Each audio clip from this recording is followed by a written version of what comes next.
Lo de cátedra en el examen, sí. Bueno, la conquista del Perú.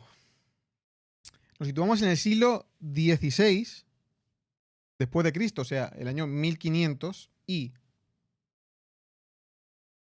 estamos en un momento donde habían pasado 30 años desde que Colón descubrió América, encontró América, ya estaba descubierta. Allí no era un solar, allí vivía gente. Y 10 años antes, más o menos 10, sí, entre 10 y 15 años antes, Hernán Cortés había conquistado el imperio azteca, el imperio mexica. Eso fue en 1521. En 1522, Elcano, Juan Sebastián Elcano, volvió de dar la vuelta al mundo, esa vuelta que cambió la forma de entender el planeta y las rutas comerciales y, bueno, en fin, la gran revolución a nivel cartográfico seguramente de la historia. Nos situamos en la zona primero de Panamá y luego la zona de Bolivia, Perú, Colombia. He preparado aquí unos mapitas. La gente que escuche esto sin sonido, o sea, sin sonido, perdón, sin sonido no lo va a escuchar.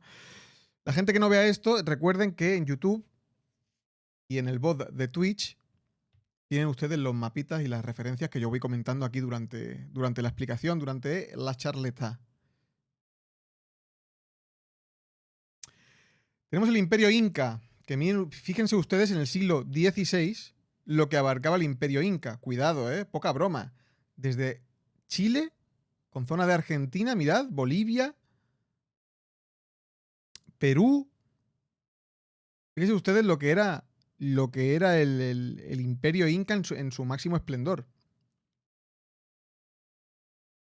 Cuando yo os digo Inca, entiendo que lo que os viene a la cabeza es, digamos, ¿no? Lo que estoy enseñando ahora en pantalla, que es todo el mapa de la zona del Imperio Inca. Pero el Inca, en sí, Inca, la palabra Inca, significa emperador. Sería el equivalente al emperador, lo que entendemos, digamos, en Occidente o sí, en Europa, vaya como un emperador. Un emperador elegido por el sol. Un descendiente del dios Inti. Los incas eran una cultura politeísta, creían en muchos dioses, ¿vale?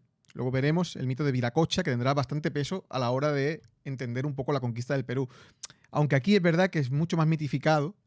O sea, mitificado no, es mucho más. Al revés, está mucho más diluido en comparación con el peso que tuvo Quetzalcóatl, por ejemplo, en la conquista de. El dios Quetzalcóatl en la conquista del imperio azteca, ¿no? Aquí sí que es verdad que hay un peso, pero no es tan grande. La capital del imperio inca es Cuzco. Y ustedes habrán visto El emperador y sus locuras, ¿verdad? Pues tiene bastante buena data sobre el imperio inca, El emperador y sus locuras. O sea, yo recomiendo, si eres un chavalillo y tal, no sé, recomiendo verla. Aparte de que es divertida, que es de mis favoritas, El emperador y sus locuras, está muy guay a nivel de. Tiene mucha terminología inca que mola bastante. Obviamente es una fumada todo, pero a nivel histórico, pero yo no sé, para aproximarse a lo que son los incas, pues mira, ni tan mal. ¿Quién es el Cusco? Una joya, sí, es una muy buena película. Como he dicho, el Inca es el emperador, ¿no? Es el jefe supremo, es la típica imagen de emperador que tenemos elegido por obra y gracia de Dios, pero a un nivel vastísimo. El gran Inca de la historia del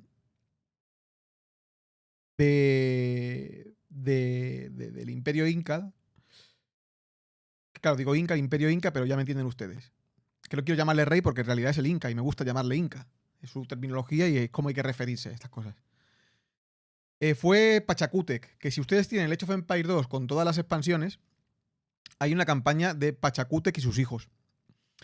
Siglo XV, siglo XVI fue cuando Pachacútec y sus hijos unifican toda esta zona que ven ustedes en el mapa, ¿no? Que va desde Argentina a Chile, hasta el norte de Perú. Ven ustedes ahí Bolivia. Y hasta el sur de Colombia, llegando incluso al sur de Colombia.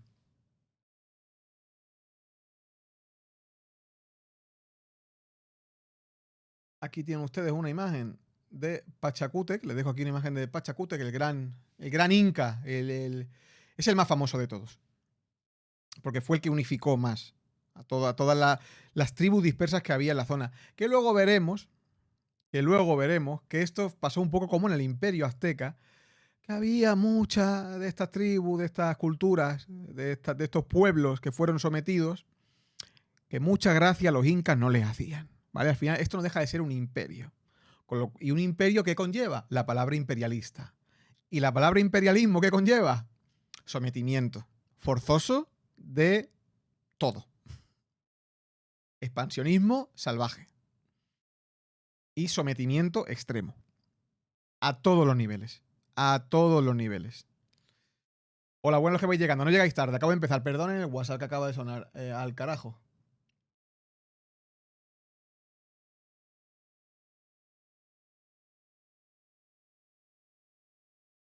Pachacútec. Cuando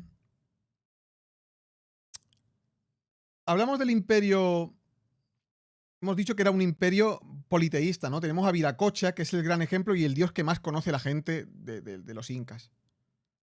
Viracocha, porque luego tendrá un peso a la hora de la conquista, como he dicho antes, tendrá un peso bastante grande en la conquista del Perú, Viracocha. O el mito de Viracocha, ¿no? El mito del dios Viracocha. Es un dios viajero, un dios que marchó y que la leyenda decía, el mito decía, que él volvería en algún momento, ¿no? Y se asentaría como inca, como gran inca, como el dios rey, ¿no? Eso le suena un poco a Quetzalcóatl cuando lo dimos en su día, la primera clase que hicimos aquí, que fue la conquista del Imperio Azteca. Quetzalcóatl igual.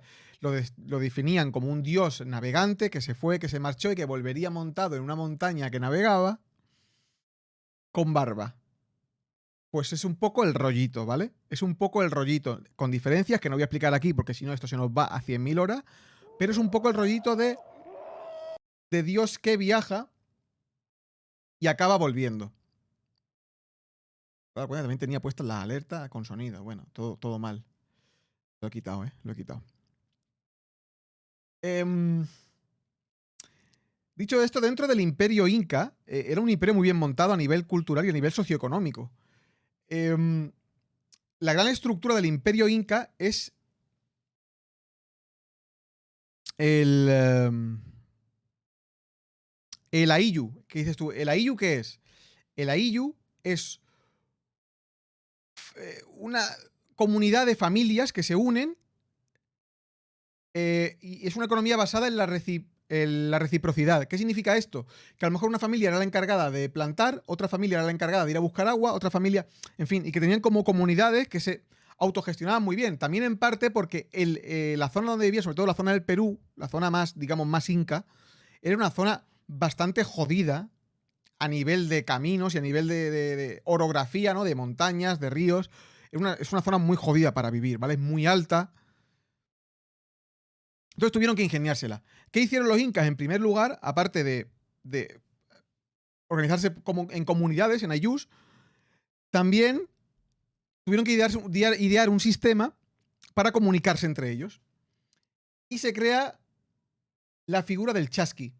El chasqui es el correos del imperio inca, ¿vale? El imperio inca crea caminos por todo el imperio donde los chasquis se iban dando relevos y llevando las cartas a todas partes del imperio corriendo. Iban corriendo. Literalmente eran máquinas de guerra. Eran máquinas de guerra esta gente. No eran incansables. Tú pensabas que también viviendo en sitios tan altos, los pulmones de esta gente eran zeppelins, ¿vale? O sea, algo gigantescamente gigante. Como los mongoles, pero con relevo. Pero a diferencia de los mongoles, recordad que en América no hay caballos hasta que no llegan los españoles.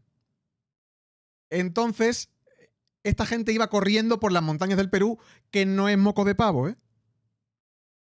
Que no es moco de pavo, ¿eh? Es una cosa bastante loca. Hay documentales por ahí, vídeos, que para que vosotros lo podáis ver, que si lo buscáis por YouTube lo vais a encontrar. Y es Es muy guay de ver cómo funcionaban. Iban con cuernos también, se comunicaban con cuernos. Es bastante. Bueno, perdón, con caracolas. Es bastante curioso de ver cómo funcionaba el imperio. O sea, el imperio inca a través de sus correos. Y luego, a la hora de alimentarse, tuvieron que ingeniárselas porque no tenían llanuras. ¿Y qué es lo que crean? El cultivo en terrazas. En montañas donde tú dices, aquí es imposible sembrar algo, ellos crean las terrazas. Estas son las terrazas de Machu Picchu. Pues en estas terrazas iban cultivando.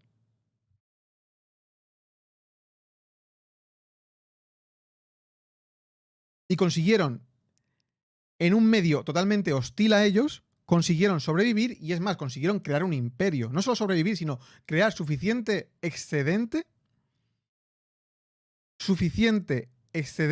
como para poder crear un imperio y mantener un ejército. Esto, claro, si no hay excedente, esto es imposible de pensar. Y consiguieron crear ciudades tan maravillosas y fantásticas como Machu Picchu, que es la joya, ¿no? La joya de... También la joya, porque no tenemos restos tan bien conservados o tan, ¿no? Tan relevantes en Cuzco, por ejemplo, pero Machu Picchu es la joya de la corona, una ciudad administrativa completamente, llena de templos, pero también con sus cultivos, ¿no?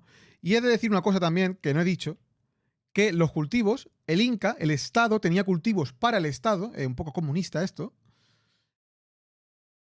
y había cultivos privados, tenían lo mejor del capitalismo y lo mejor del comunismo. Había tanto sistema de cultivo público como privado. ¿Qué es lo que pasaba con el privado? Perdón, con el público. Nada, muchas gracias, guapo. 9 meses ya, ha sido niña. ¿Qué es lo que pasaba con el público? Que claro, había obligaciones, ¿no? De que la gente tenía que enviar a familia, bueno, las familias tenían que enviar a gente a cultivar X veces al año los terrenos públicos. Y también tenían que enviar X veces al año a gente a construir obras públicas, como, por ejemplo, Machu Picchu. ¿Vale? Que no todo era, o sea, no era en plan, somos una comuna hippie, no. El emperador, el inca y la nobleza inca, que la había, pues tenían el poder de obligar a la gente. Sí que es verdad que parece ser que había sueldo, en fin. Estaba todo bastante bien organizado, pero no deja de ser un imperio, ¿vale? Repito, con todo lo que conlleva ser un imperio. Por otro lado, sí, quería dar un poco de esbozo de la cultura inca antes de pasar a la conquista en sí. Tenemos por otro lado, como he dicho antes, al Imperio Español. ¿Quién gobernaba en esta época? Carlos I de España, V de Alemania, ¿vale? El gran emperador. Él y Felipe II son los máximos exponentes del expansionismo español a todos los niveles. O sea, me refiero no solo en América, sino en Europa y en Asia. Con Felipe II ya saben que se acuña el dicho de en el Imperio Español nunca se pone el sol, porque también tienen Filipinas. De hecho, Filipinas se llaman así por Felipe II. La isla de Felipe, las Filipinas. Filipinas. Y los filipinos que ustedes se comen también son por... ¿Te imaginas? Los filipinos blancos son por Felipe II.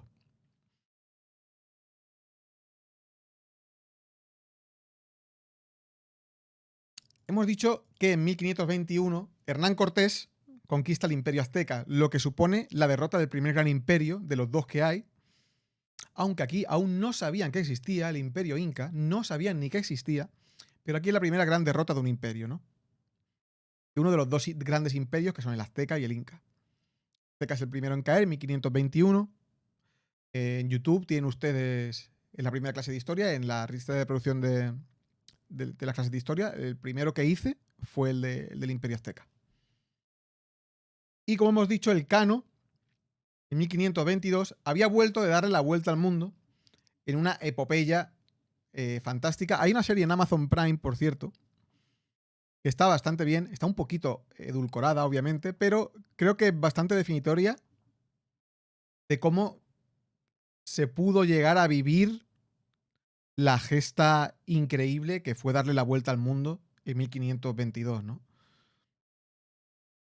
Está en Prime, podemos verla. No, creo que de para tanto. Es una miniserie además, o sea, es autoconclusiva, en plan, es una temporada, son 6 capítulos, creo.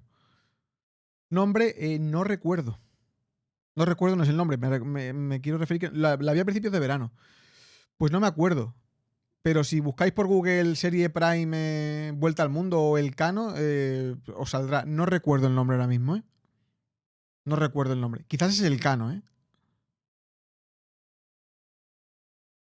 No recuerdo, ¿eh? Sin límites, ahí está. Sí, sí, cierto. Sin límites, lo que dice Jesus. Hola, guapo. Sin límites, sí, efectivamente, sin límites. Esa es. Son 6 capítulos, diría, 6 o 8, no recuerdo. Pero para ver y hacer una idea de lo que fue esto, bastante buena y los actores son muy buenos. Son actores famosos además, muchos de ellos, que sonarán de otras series. Así que ahí está, si quieren echarle un ojo. Igualmente algún día hablaremos de esto, porque es un... Da para un stream de historia esta vuelta al mundo, ¿no? De Sebastián Elcano. Volviendo a esto, en 1478, en Trujillo, en Extremadura, nace Francisco Pizarro, hijo bastardo y analfabeto. Hijo bastardo y analfabeto. Trujillo, lugar que puso o sea, Pizarro puso en el mapa Trujillo. Extremadura, tierra de conquistadores. Cortés también era extremeño. Como decía Extremoduro, tierra de conquistadores, no nos quedan más cojones. Bebe zubo de bellota, idiota.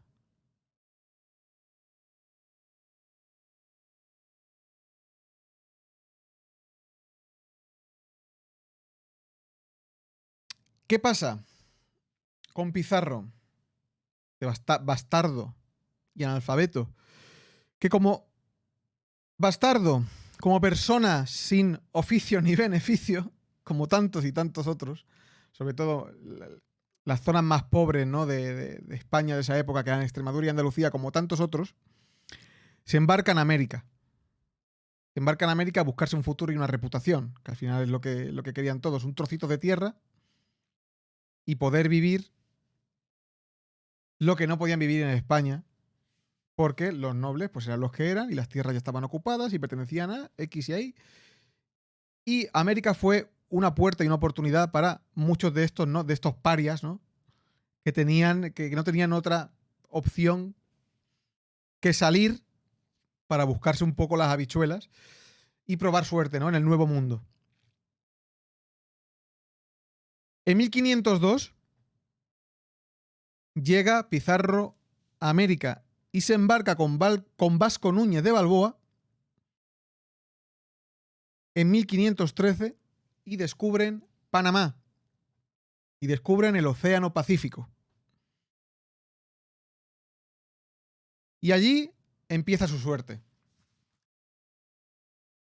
Le dan tierras, le dan cargos en la ciudad de Panamá, en la recién fundada ciudad de Panamá. Allí se va labrando un prestigio, tanto a nivel, pues eso, de terrateniente como de militar. Era un grandioso estratega, según cuentan las crónicas. Pero no era conformista, quería más. Había pequeños rumorcitos, ¿no? Él va haciendo expediciones hacia el sur. Pizarro,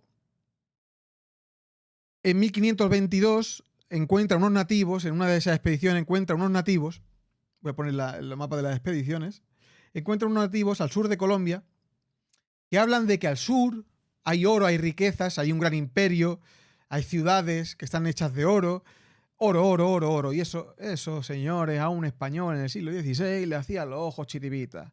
Están ustedes hablando de oro, el oro, el oro, ay, el oro, ay, el oro. El oro me volvió loco, bebé. Oro, oro, oro, oro. Y Pizarro, con la ayuda de Hernando de Luque y Diego de Almagro, guardaos este nombre, Diego de Almagro, hacen una primera expedición al sur al sur de Panamá, que acaba un poco en fail. Acaba un poco en fail porque les obligan a volver y ellos están un poco como en plan... sabemos que hay algo, pero es verdad que estamos pasando un poquito de hambre, hay unas poquitas de calamidades y los hombres quieren volver también y no se atreven a seguir bajando. Vale, total, que vuelven al sur en 1526, se encuentran a unos mercaderes en el sur de Colombia, unos mercaderes del Imperio Inca. Le dice, sí, hay un imperio, es el Imperio Inca. Es un imperio que abarca muchísimo, lleno de riquezas, todas las que os podéis imaginar, oro, plata, lo que queráis. Y está ahí al sur y existe. Y eso no se lo podían... O sea, era algo que ya se intuía, pero no lo sabían seguro. Sabían que había algo, pero no sabían el qué. Era todo tierra inexplorada. ¿Qué es lo que pasa? Que aquí está la famosa escena, que no sé si ustedes han oído hablar alguna vez, de los 13 de la fama.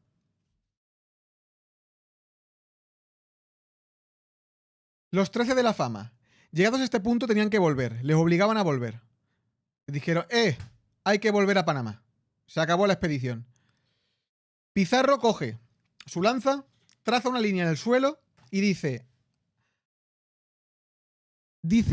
a sus 120 hombres, señores, de esta línea hacia allá se va a Panamá. De esta línea hacia acá, si quieres ser rico hay que ir por aquí. Que cada castellano elija, ser pobre o ser rico. De esos 120 hombres, solo 13 siguen a Pizarro. 13 hombres siguen a Pizarro. Pizarro no vuelve a Panamá y se dirige hacia el sur. Y este fue un gran momento Gonzalo Guedes de Pike. 13 hombres de los 120, entre 120 y 140 que se calcula que iban en esta expedición, 13 hombres junto a Pizarro siguen hacia el sur. Siguen a ver si encuentran el Imperio Inca. Y efectivamente encuentran el Imperio Inca. Pizarro hace así. ¡Ay, mi vieja! ¡Ay, mi vieja! ¡Ay, mi vieja! Encuentran el Imperio Inca. Y dice, espérate, dice Pizarro. Somos 13, ¿vale? Pero espérate. Voy a volver. Ahora sí que voy a volver. Pero no vuelve a Panamá, no. Pizarro vuelve a España y se entrevista con su majestad el rey y con la reina. Y la reina le dio los permisos pertinentes, que se conocen como las capitulaciones de Toledo, para que él pudiese conquistar tierra en nombre de la corona, en nombre del emperador. Francisco Pizarro ya tiene su campaña. Francisco Pizarro, que se dice que pudo coincidir con Hernán Cortés en España y que seguramente intercambiarían pareceres y palabras, aunque no es seguro, pero hay crónicas que lo afirman, ya es el segundo conquistador. Estaba Cortés y ahora es Pizarro. Ahora le toca a Pizarro demostrar que él puede también conquistar un imperio. Empieza entonces, vuelve a América y en 1531 empieza la tercera expedición de... Lo de que se oye tanto esperar. Empieza la expedición definitiva y empieza en 1531, empieza oficialmente la conquista del Imperio Inca o el sometimiento del Imperio Inca. Aquí tiene una imagen también, les dejo una imagen de Diego Almagro. Repito, no olvidéis este nombre, que lo volveremos a ver más adelante. No olvidéis este nombre. Empiezan a ir hacia el sur, ¿vale? Donde se quedaron la otra vez, en el sur de, digamos, en el sur de Colombia, el norte de Bolivia, empiezan a ir a viajar hacia el sur. Empiezan a viajar hacia el sur. Viene usted de la tercera. Estamos ahora en la línea amarilla, ¿vale? Es entre 1531 y el 33. Empiezan a viajar hacia el sur y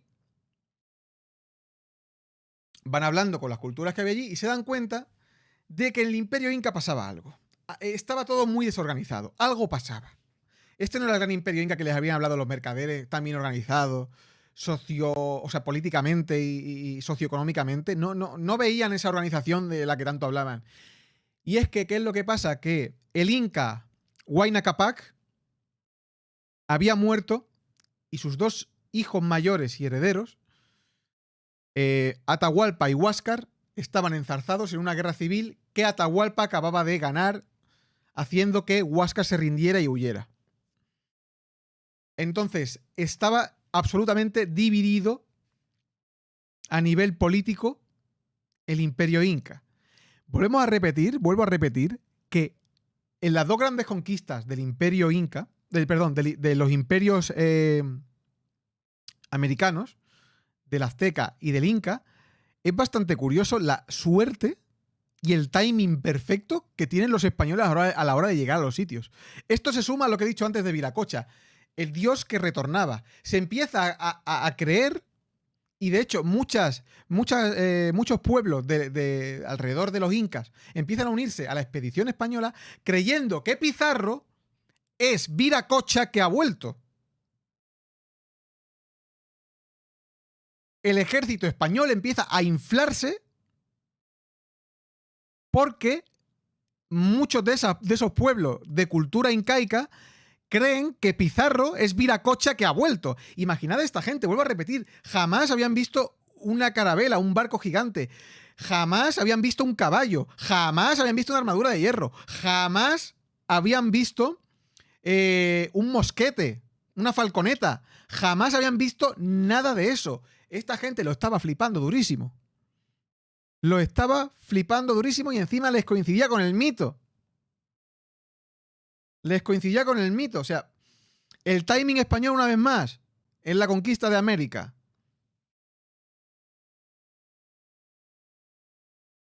Voy a poner aquí una foto de Atahualpa y Huáscar. Una foto, bueno, en fin, un retrato, ya me entienden.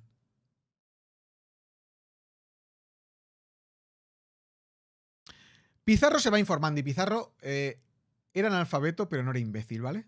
Pizarro, de hecho, era muy listo. Pizarro va a aprovechar esta guerra civil para ir conquistando todo el imperio y avanzando hacia donde él quería, que era Cuzco. Él ya había escuchado cosas de Cuzco, la capital Cuzco, las riquezas de Cuzco. Él quería llegar a Cuzco sí o sí, como fuese. Pero le tenía un camino muy grande y claro, no podía tampoco provocar muy fuerte porque aunque el ejército de los españoles con los indígenas anti-incas, digamos, que querían quitarse el sometimiento inca, era muy grande, no podían competir aún con una fuerza a nivel numérico tan gigantesca como era la del imperio inca. En este momento funda San Miguel de Piura y lo usa como base, Pizarro. Y sigue avanzando con el ejército. ¿Qué es lo que pasa? Que llegamos a un punto clave que es la ciudad de Cajamarca. En Cajamarca coincide Pizarro con Atahualpa. Face to face. Pizarro se entrevista con el emperador, con el Inca. ¿Qué es lo que pasa? Que se calcula que el Inca estaba rodeado, más o menos, de unas 40-60.000 personas en esta expedición, entre soldados y sirvientes.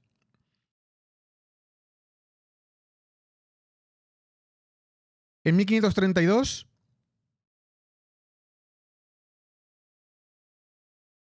la diferencia entre los incas y los aztecas, ¿cuál es? Los aztecas viven en la zona de México, los incas en Perú, y la religión es diferente. Los aztecas viven en la zona de México, los incas, el imperio inca está en Perú. El imperio inca está en todo lo que es Sudamérica, la parte entre sur de Colombia, Bolivia, pasando por Perú, Chile, Argentina, todo el sur. ¿Coincide en el tiempo? Sí. Coincide en el tiempo. Los mayas están zona conquistada por los aztecas, México, y un poco al sur, la zona de Honduras, la zona incluso del norte de Costa Rica un poco, El Salvador, toda la zona, digamos, del Caribe, ¿vale? Toda la zona del Caribe. Y el sur de México, vaya, Yucatán. Cajamarca, 1532, ¿vale? Se calcula entre 40 y 60.000, según las fuentes españolas, los efectivos que acudían con Atahualpa a Cajamarca. ¿Qué es lo que ocurre aquí? Hechos notables. En primer lugar, envía a un tal Soto, uno de esos generales, Pizarro, un tal Soto, a hablar con el Inca, con Atahualpa. Atahualpa le recibe, pero de muy malas maneras. Atahualpa, de hecho, no le deja ni verle. Va con una litera, con una cortina donde él puede ver lo que hay fuera, pero a él solo le ven la silueta. De hecho, dicen que hay un punto donde Soto abre la cortina y se ve que así lo matan allí. Claro, imaginad que el Inca es un dios para su pueblo. O sea, no es la concepción que tenemos de emperador a nivel europeo, que al final es sí, está designado por Dios, pero no es un dios. Aquí sí, aquí el Inca es equiparable a un dios. De hecho, los incas son los descendientes del dios Inti, según ellos, claro. Entonces, son dioses directamente. Empiezan a provocarse. Tanto los incas como los españoles empiezan a provocarse. Pero claro, Pizarro está acojonado porque sabe que no puede plantarle cara abiertamente a Atahualpa porque no puede ganar, es imposible. ¿Qué es lo que hace? Decir, vale, vamos a quedar. Finalmente consigue convencer a Atahualpa de que queden en la plaza de Cajamarca. ¿Por qué quería Pizarro quedar en la plaza de Cajamarca con él? Porque obviamente era mucho más fácil rodearle. Era mucho más fácil rodear a Atahualpa y tenderle una emboscada en una plaza que a campo abierto.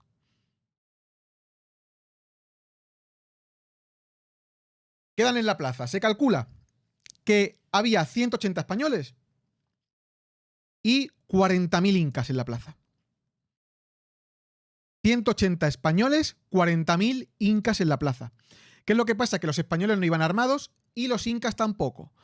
Porque Atahualpa quería, según las crónicas, capturar a los españoles con las propias manos como si fuesen animales, como si fuesen perros. Quería atraparlos con sus propias manos.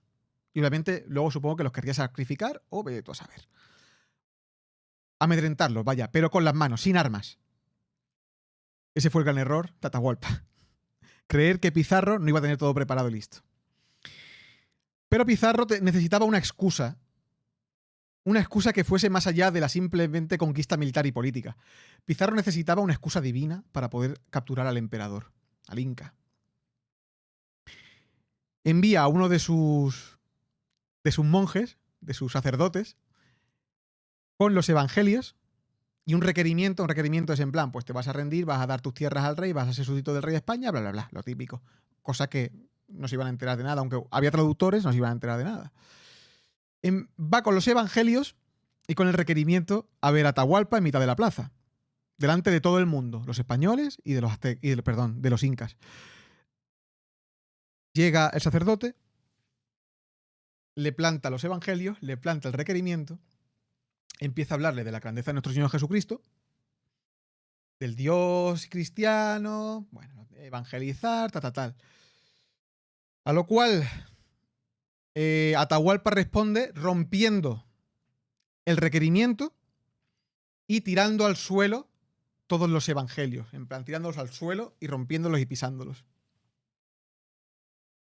Y aquí Pizarro tiene lo que buscaba, una justificación divina. Su empresa ya no es puramente política y militar, sino que su empresa ahora tiene una justificación divina. Están ofendiendo a Dios. Hay que convertirlos. Hay que convertirlos a la fe. Y por las buenas no han querido. Entonces hay que meterles a Dios en forma de hierro, en forma de pólvora. Pizarro tenía alrededor de la plaza tiradores. Lleno de tiradores. Y a la señal de Pizarro, Pizarro iba montado en su caballo, un caballo negro percherón. Iba montado en su caballo y a la orden de Pizarro tenían la orden estricta de ponerse a disparar y provocar el absoluto caos dentro de la plaza. Así fue. Manda a disparar. Unos soldados españoles llegan a la plaza, empiezan a disparar, otros llegan a la plaza armados, con espadas, cortan, según cuenta la leyenda, los brazos a todos los porteadores de la, digamos, de la litera donde estaba Atahualpa, cortan los brazos a todos los porteadores, la litera queda en el suelo, nadie se la lleva porque está todo lleno de tiradores y de gente con espadas, y el hierro tampoco lo conocían los incas, el acero. Llega Pizarro como un tiro con el caballo, le pega un pellizco a Atahualpa y lo captura. Y al igual que en la captura, de Moctezuma en la conquista del Imperio Azteca, el grandioso, el más grande de los problemas de los imperios, de los dos grandes imperios, era que si tú capturabas a la cabeza, literalmente no sabían qué hacer. Se acababa, no sabían qué hacer. Sin el Inca, una vez capturaban al Inca, ya no sabían qué hacer. Entonces todo fue caos, pero Pizarro con 180 criaturas se lleva de Cajamarca al emperador, al Inca, al emperador del imperio más grande de América Latina, de la historia de América Latina. Se lo lleva de un pellizco y lo encierra. Aquí tienen ustedes... Esto recrea, ¿no? El pellizco de Pizarro. Se lleva a Atahualpa y lo encierra, ¿no? En el cuarto del cautiverio. Y empiezan las negociaciones. Con Atahualpa.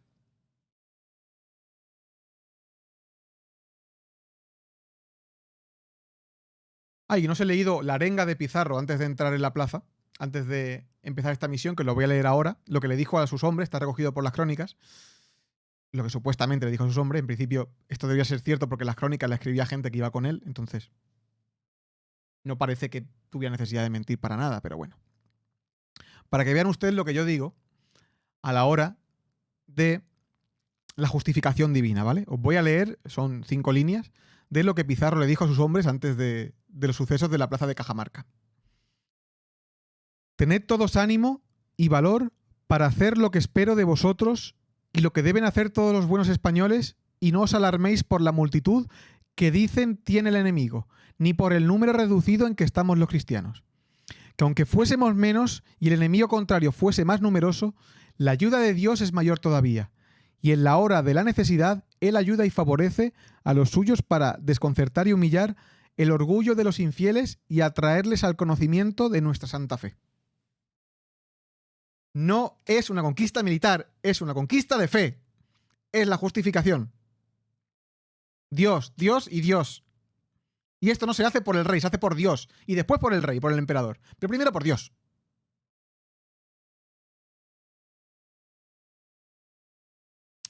Y también otra frase que tenía apuntada aquí, que se me ha olvidado leerla, es la frase que le dice el sacerdote cuando tira todos los evangelios a Atahualpa.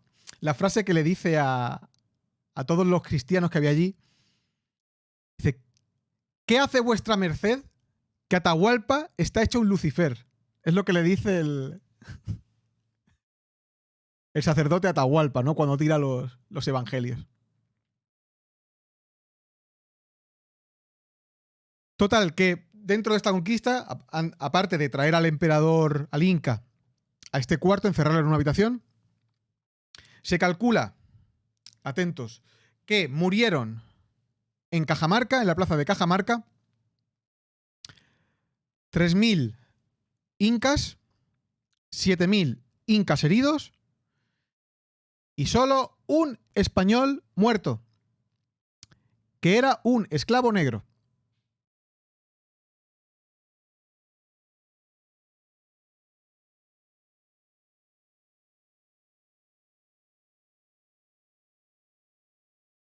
El único de los españoles que muere era un esclavo negro. Obviamente yo creo que esto está bastante endulzado, pero bueno. Así fue. Así se labró. Empieza la negociación con Atahualpa. En esta habitación. Llega un punto en que Atahualpa se compromete a que si le liberan, llenar la habitación donde él estaba, se las iba a dar a ellos, una habitación como esa llena de oro y 2 como esa llena de plata. Esto no iba a ser corto de hacer, así que mientras esto se va cumpliendo y van trayendo oro, y fue así, fueron trayendo oro y plata, Almagro llega con refuerzos. Y Huáscar, que seguía vivo y había aprovechado la conquista española para aliarse con los españoles o empezar a tomar contacto con los españoles, Huáscar, el hermano con el que había tenido la guerra civil Atahualpa, empieza también a acercarse a los españoles en plan, estoy aquí, Atahualpa es muy malo, pero yo puedo ser vuestro amigui. ¿Qué es lo que hace Atahualpa desde dentro? Mover contactos y Huáscar es asesinado. Atahualpa tampoco era ningún imbécil. Un poco imbécil en Cajamarca sí que fue, pero por lo general era un tío bastante avispado. Había ganado una guerra civil ya, o sea, tonto no era. Huáscar es asesinado.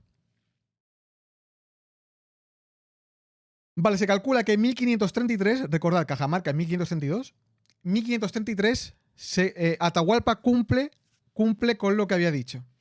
Y, según las crónicas, le da a los españoles 6.000 kilos de oro y 11.000 kilos de plata. 6.000 kilos de oro y 11.000 kilos de plata. Los cuales Pizarro empieza a fundir y a repartir entre sus hombres bastante parte de ello y guarda la parte de la corona, en fin, el reparto clásico del conquistador español. No reembolsable. De hecho, es tan poco reembolsable que a Pizarro le suda 3 cojones y en cuanto recibe el oro y la plata mata a Atahualpa. Ejecutan a Atahualpa por blasfemia, ofensas a Dios, en fin, etc. Falso bautizo, etc, etc. Total. Atahualpa es ejecutado. Y nombran a Tupac Hualpa, los españoles nombran a Tupac Hualpa Inca, porque era mucho más fácil para los españoles mantener el orden dentro del imperio inca, mantener el orden con un emperador títere, obviamente. Tupac Hualpa, hermano de Atahualpa, es nombrado inca, pero muere en extrañas circunstancias. De hecho, se rumorea, se comenta, que claro, que muere en extrañas circunstancias porque básicamente era partidario de iniciar una rebelión en contra de los españoles porque era partidario de Atahualpa, no de Huáscar. Y entonces, casualmente, cuando en extrañas circunstancias muere Tupac Hualpa, nombran a Manco. Manco era otro hermano de Atahualpa y de Huáscar, pero este era partidario de Huáscar. Con lo cual, era anti-Atahualpa. Con lo cual, era pro-español. Pro-español. ¿Me entienden ustedes el concepto? No iba a rebelarse como sí podían rebelarse los otros. O en principio no iban a rebelarse, ¿vale? Después de organizar todo un poco, después de la muerte de Atahualpa, hay que seguir conquistando hacia el sur. Había focos rebeldes, había focos que no estaban conquistados, que había que someter. Siguen avanzando hacia el sur. Apoyándose los pocos españoles que eran, pero el grueso del ejército eran incas sometidos y pueblos que estaban en contra de los incas. Pueblos sometidos por los incas que estaban en contra de los incas y que los españoles para ello fueron unos libertadores. Siguen avanzando hacia el sur y llegan a Cuzco, donde Pizarro, después de poner una vez más todo su ingenio militar sobre la mesa y después de muchísimo esfuerzo, que no es fácil conquistar Cuzco, lo acaban conquistando, ¿vale? No consiguen conquistar Cuzco, entran en Cuzco. Después de conquistar Cuzco, sigue avanzando, llega a la costa, fundan Lima. O sea, Lima es la actual capital de Perú, es fundada por Pizarro. Pero ¿qué es lo que pasa?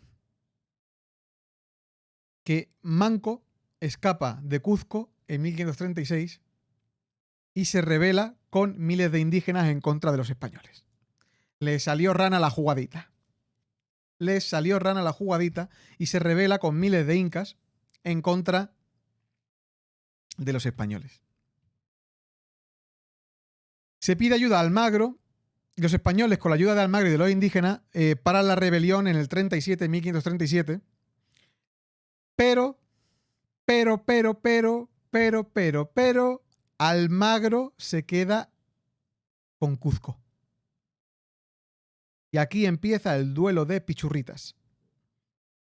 Duelo de churritas Pizarro vs Almagro.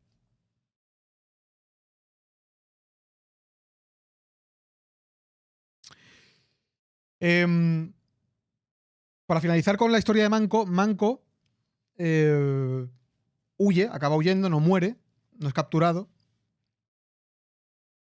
Y de hecho se refugia en Vilcabamba, que está en las montañas peruanas, y sigue enviando, realizando hostilidades en contra de los españoles, pero bueno, en mucha menor escala, ¿vale?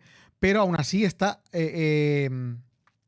la resistencia de Vilcabamba es hasta 1572, 40 años de resistencia, que no está mal.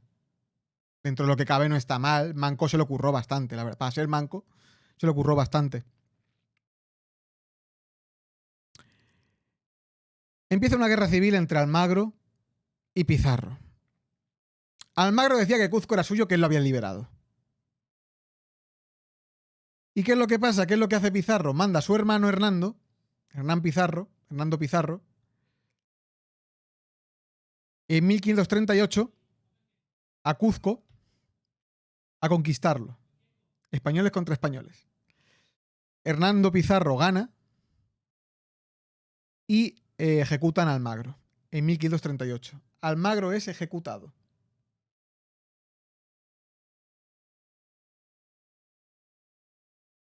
¡Susi! Muchas gracias por esa raíz, guapa. Hola, sí, pero no, saludos. Saludos, pues te gustará lo que escuches hoy. Aunque ya estamos casi en el final de la conquista. ¿Cómo está Susi, guapa?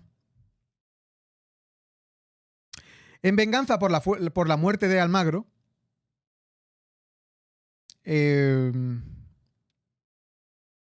1541, Almagro muere en 1538, en 1541, un grupo de almagristas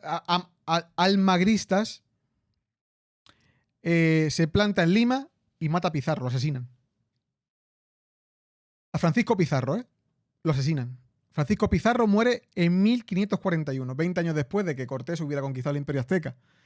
Y 10 años después, bueno, menos, 9 años después de que se iniciase la conquista del Perú. La conquista del Imperio Inca. Así muere Francisco Pizarro. Pero esto no acaba aquí porque empieza la rebelión de los encomenderos.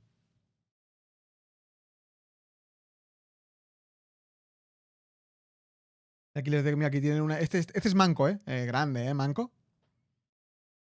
Ahí está el tío, el Manco. Y aquí una imagen de Pizarro versus Almagro.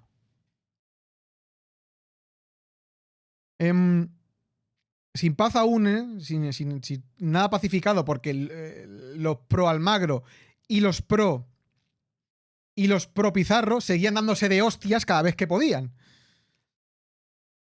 De hecho, fue tanto así que la rebelión de los encomenderos, que fue unos años después, acabó incluso con la vida del primer virrey de Perú. O sea, es asesinado el primer virrey de Perú. O sea, era algo que no dejaban títere con cabeza. En cuanto había un pro Almagro, los pizarristas se rebelaban. En cuanto había un pro Pizarro, los almagristas se rebelaban contra el otro. Y era así todo el rato. Y la rebelión de los encomenderos la encabezó, obviamente, otro de los hermanos de Pizarro, Gonzalo Pizarro. Esta familia, todos los hermanos eran unos pichabravas. Todos. Gonzalo Pizarro encabezó esta rebelión que fue finalmente 7 años después, 1548. 1548, Gonzalo Pizarro fue ejecutado y ya sí, por fin, una vez toda la estirpe de Pizarro había muerto, se consigue pacificar el Perú y llegamos así al fin de la conquista del Imperio Inca.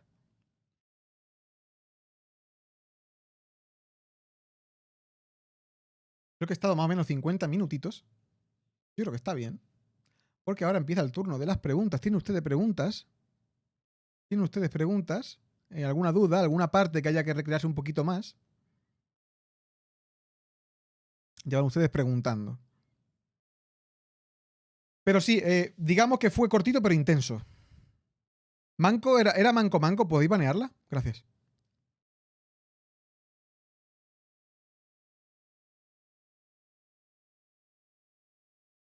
Si alguien tiene preguntas.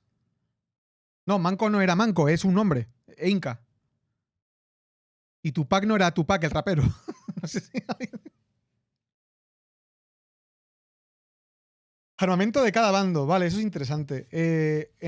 Los españoles, obviamente, lo que he dicho antes, mosquetes, armaduras, ¿no? De hierro y acero, espadas, perros, caballos, cañones, en fin, todo lo que puede llevar un buen español, ¿no? De Gonzalo Get the Pike, ¿no? Y en la parte de los incas, no. En la parte de los incas, obsidiana, piedra y poca cosa más. No tenían, digamos, un armamento militar un poco del rollo de los aztecas, vaya. No era un armamento, digamos, que pudiese combatir a nivel fuerza de armas, sino que la fuerza del imperio inca estaba en el número, que eran mucho más, obviamente. Pero claro, si dejan que capture a tu emperador, a tu inca, pues estás jodido, man. Al final es una equivocación. ¿Tenía estructura militar los incas? Sí, había generales, había una jerarquía militar claramente donde arriba del todo estaba el inca, el emperador. Si el emperador cae, todo se desmorona. Ese es el gran problema que tenían. Que en el momento en que Atahualpa es capturado, todo se desmorona y son como pollos sin cabeza. Que es un poco lo que pasó, aunque luego sí que es verdad que los aztecas supieron reorganizarse porque nombraron a otro emperador con Cuauhtémoc. Supieron reorganizarse, pero es verdad que uno de los grandes fallos es que eran demasiado dependientes de lo que representaba, sí, lo que representaba el emperador, el Inca, en este caso.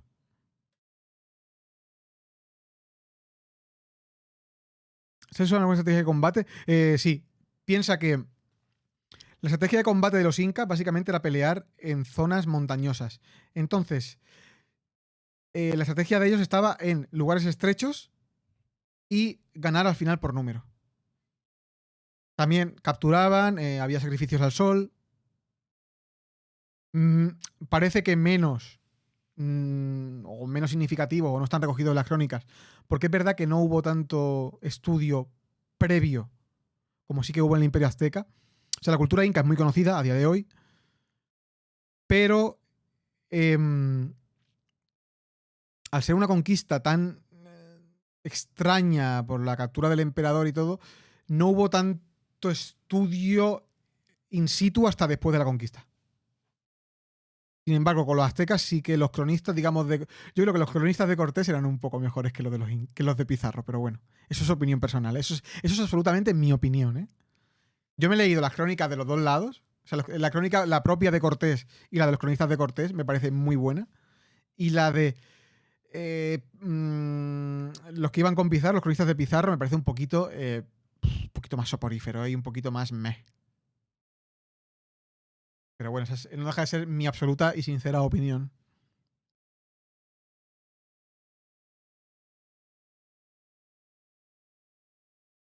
¿Cómo se las apañaban tan bien con una estructura tan frágil?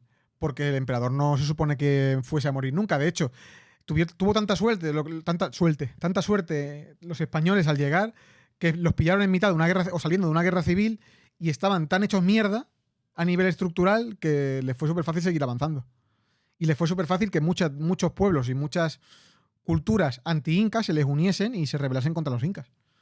Porque al no estar todavía fuerte Atahualpa, no haber todavía consolidado su poder, todo el mundo decía que se la debía de los cojones, básicamente. ¿Hernán Cortés no era analfabeto? No, de hecho todo lo contrario. Hernán Cortés era un tío leído y era un tío que, de hecho, escribió su propia crónica.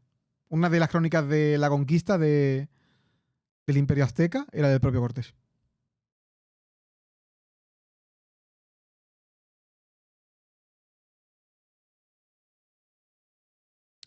Hay ciudades y cosas así con el Pizarro. Pero hombre, con Pizarro claro que hay. Tantísimas cosas. Bueno, la moneda de Panamá es el Balboa. Y Vasco Núñez de Balboa fue el primer... O sea, el que descubrió Panamá... El que encontró Panamá y encontró el Océano Pacífico por primera vez. Y que fundó Ciudad de Panamá, vaya.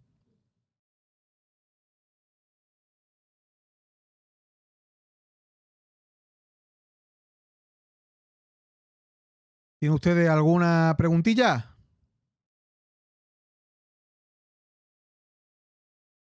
¿Sugerencias, dudas? Es el momento. ¿Cuánto te quiero? Entre 0 y 10, 11.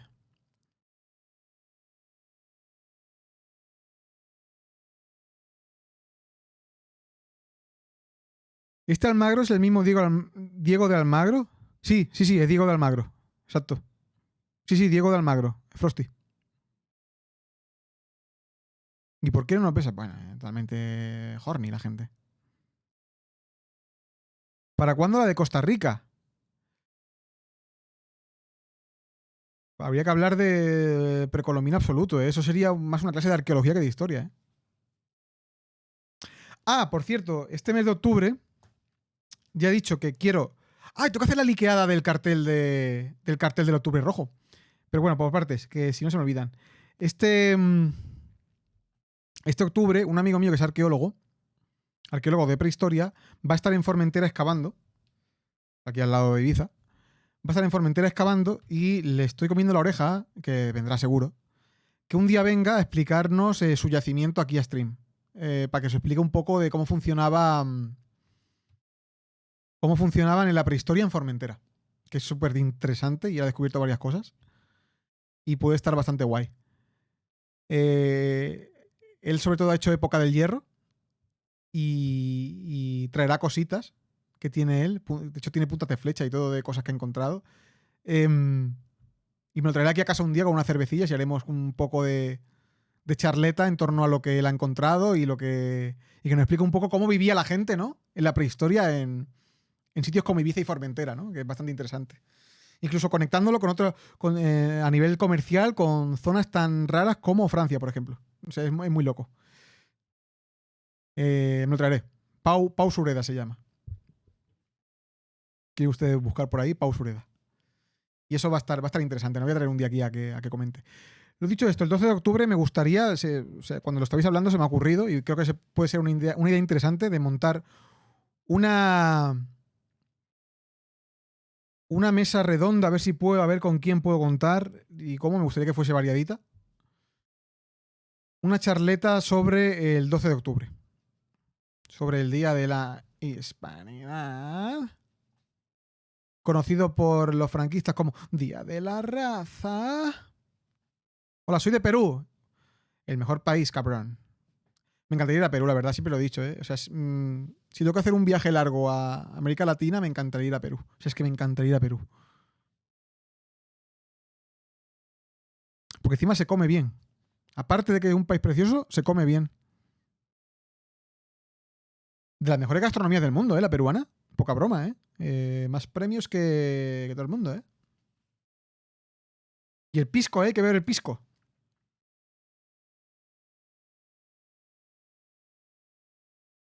En Valencia ya estuve y no estabas. Puto. El ceviche, ¿eh? Buf, de locos. Se come rico acá, por eso nos vamos, claro. Vale, os voy a enseñar el cartel, ¿vale? Voy a buscarlo, lo tenía por aquí. Voy a enseñar el cartel de los streams de historia de octubre. Ya saben ustedes, nos vamos a la Unión Soviética. Es octubre, es tiempo de la revolución.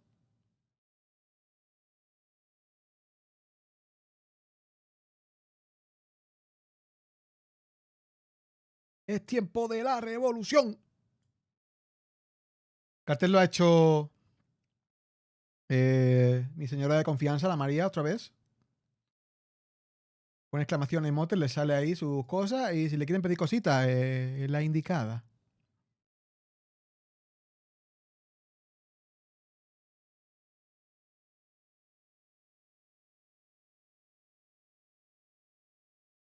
Atentos, ese puto viene, ¿eh? Ay, ay.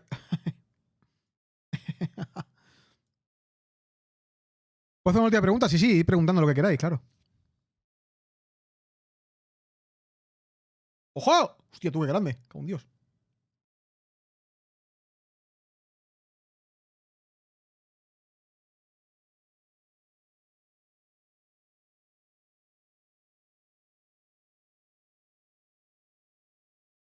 Se puto viene, gente. Octubre rojo. El 6 de octubre, la Revolución Rusa. El 13 de octubre, la Segunda Guerra Mundial. El 20 de octubre, la Guerra Fría. El 27 de octubre, colapso y caída de la jodida Unión Soviética.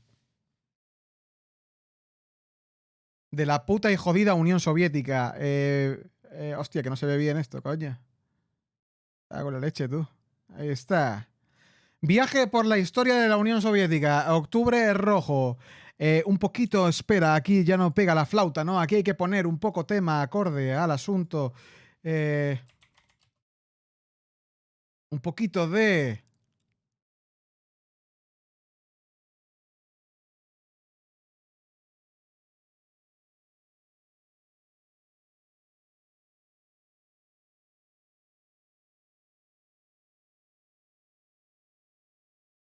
Sojourner Kursimo Republik Svrondik.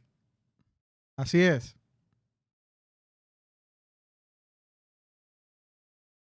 Tenemos gente del Octubre Rojo. Así como primera anécdota les voy a decir, ¿saben ustedes que nuestro calendario no fue en octubre la Revolución Rusa? La Revolución Rusa fue en octubre en el calendario de los rusos, no en el nuestro. El nuestro fue a principios de noviembre. No fue el 17 de octubre.